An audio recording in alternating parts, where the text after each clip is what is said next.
Hello everybody, a very warm welcome to you all. My name is Mo. I am the Bearded Gamer. Welcome back to the channel. As promised, I am bringing you my Mew V Genesect deck profile post Silver Tempest. Unfortunately, because of work and like various other issues, I am bringing this deck a few days later than I had promised. So I hope you guys don't mind. Let's get straight into the deck profile. Starting off with 4 Mew V, incredible card. You need to be playing this at 4.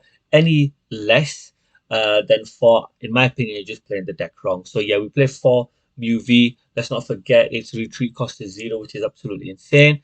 Moving on, we've got 3 Mew V Max. I genuinely do believe 3 is the right ratio. You shouldn't play 4 because it's a bit cloggy. Don't play any less than 3 because you run the risk of not seeing it when you want to. But yeah, absolutely amazing card. You need to be playing this at 3 heart and soul of the deck. Moving on, we play 4 Genesect V. Again, 4 is the right ratio that you need to be playing. Its fusion strike system is absolutely insane. The fact that you can potentially draw up to 6 cards per Genesect V that you have in play is just absolutely brilliant and definitely provides a lot of draw power to the deck. And obviously, its attack Technoblast is what you're going to be using each time with Mew V Max's cross fusion strike. Lastly, this is a fusion strike build, and we are playing 2 Meloetta. Its melodious echo attack is really powerful. If you go second on your opening turn, if you open up with Meloetta, a fusion strike energy, and Elisa Sparkle, you can potentially attack for 210 and knock out a Pokemon V, which is really powerful. So these are the only Pokemon that we are playing. We're not playing Oricorio in this build. Now moving on to the trainer cards, we got 4 Battle VIP Pass. Absolutely insane card. If you open up with a couple in your opening hand, you're pretty much going to win the battle. But unfortunately, if you don't see it in your opening hand, it is a pretty dead card that kind of clogs up your deck. We got 4 Chromatic. I might be reducing this down to 3, but so far in testing, it's worked okay for me at 4. But here's a card currently under review. 1 Escape Rope, pretty self-explanatory. 1 Pal Pad, I think that's pretty self-explanatory as well. 4 Power Tablet, because obviously we lose 20 damage with double turbo energy, and Power Tablet alongside Choice Spell just provides you with enough damage to take out or worry some of the trainers who have the V Star and V Max Pokemon. So yeah, you need to play this at 4. 4 Quick Ball, you want to be searching your Mew V or your Genesect V. 1 Rotom Phone. I was playing this at 3 with the double turbo energy build, playing it at 4, but unfortunately I'm only playing 1 of it now. It is a flex spot. It does synergize well with Genesect V, just being able to put the card on top of your deck that you want, and then obviously drawing it with Genesect V. But I'm playing this at 1. Switch card, being able to heal 30 damage is really powerful. We only need to play this at 2, because obviously damage counters are a thing at the Ultra Ball, which is what you're going to be using to be searching your Mew VMAX. Lost City, I think this is a really powerful card. We are only playing this um, at 2. We're not playing any of the stadium cards. We're not playing Path to the Peaks. But Lost City, hurts decks like Reggie's. So I think it warrants his position in the deck. Avery, I have got Avery in this build. In my opinion, it can be more often than not a powerful disruption card. Just reducing your opponent's bench can really hurt your opponent, especially if they're playing a deck like Reggie, or even if you're playing like against a mirror match as well, when they do want to stack the bench up and obviously be able to get off all the effects of all the Pokemon on their bench. We only play this at 1 though. It is a good card. I do like it. We play 1 Boss's Orders. Absolutely amazing card in those niche situations. 1 Silene. Again, just synergizes so well with Genesect V. You know, pile on top of your deck in any order, and then you could potentially draw. Elisa Sparkle.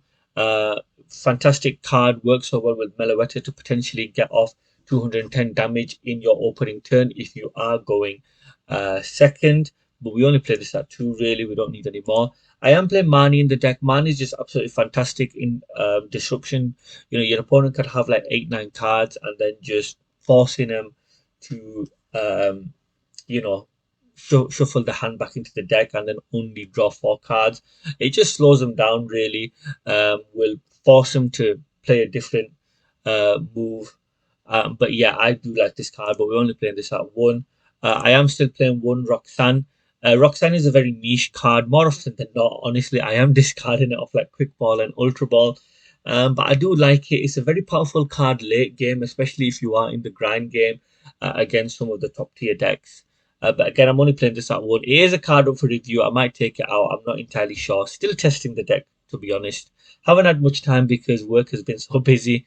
But yeah, it is a card under review, I guess I should say. Serena, the new card, its boss's orders effect is powerful, but again, like switch one of your opponent's benched Pokemon V.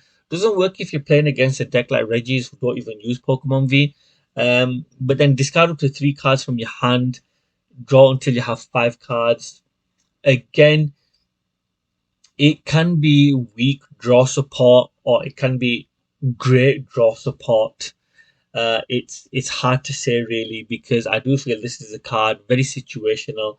But yeah, it can work for you. You have to try and make it work for you. Unfortunately, you have to find the right time to be able to play this card. That's why we want to play this at one. 2 choice spell, self-explanatory, buff up your attack. The new one, pardon me, Forest Seal Stone. This is a card that came out of Silver Tempest. We don't have any V-Star Pokemon in the deck, which is good, so we can play this. But yeah, during your turn, you may search your deck for a card and put it in your hand. And this is brilliant because, attach it to like a Genesect V. And, it's just brilliant, honestly, just to be able to search whatever card you need at that particular moment in the battle. Absolutely fantastic card. Probably one of probably my favorite card that has come out of the Silver Tempest set. But yeah, we only need to play this at two. Playing more than two is just kind of cloggy as well. This deck does need a lot of space, in my opinion, especially for versatility to be able to, you want to take it down to opponent. You play like a big tournament. You're playing, I don't know, 9 rounds of Swiss. Obviously, you're going to be playing against loads of different decks. So having space is very important, in my opinion, in this deck. For double turbo energy, I am potentially thinking about reducing this down to 3, but still testing to see if it works. At the moment, playing this at 4 is absolutely fine for me. Um, Great card. Honestly, I hate the fact that it's 20 less damage, but it is what it is. And then we've got 4 fusion strike energy. Because it is a fusion strike build that we are playing, and that pretty much rounds it up for the deck. So in my opinion, it is a tier 1 deck. I think that is something that we can all universally agree on. I definitely do think that this deck will be represented well in major regionals and major tournaments across the Pokemon world.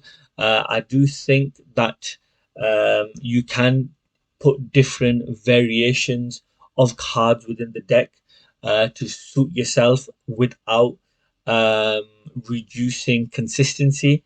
That's just my opinion. So, like for example, you can reduce the number of chromatics, probably take out like a Rotom phone, maybe like reduce the number of double turbo energy, potentially take out cards like Avery and Roxanne, and I still think the deck will perform very, very well. I do think it has strong matchups against some of the tier 1.5 decks. Obviously, Lugia V Star is the deck that is going to rule the meta, and I don't know if it has a good matchup against it. I'll have to see. Drapion is a thing, unfortunately, and there will be decks out there that will be putting like a single copy of Drapion, which does hurt the deck.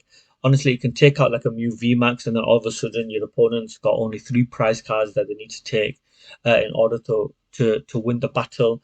So that is a thing. But all in all, honestly, this is my deck. I absolutely love it. I'll be using this in team challenges. I'll be using this deck in regionals as well. We have one coming up in Liverpool. We have one coming up in London in April. But yeah, guys, if you've enjoyed the video, hit the like button, hit the subscribe button, share the video with all your friends. If you have any opinions or thoughts or feelings on this particular build that I've gone with, please do put it down in the comment section below. I hope you've enjoyed the video. I'll see you guys next time.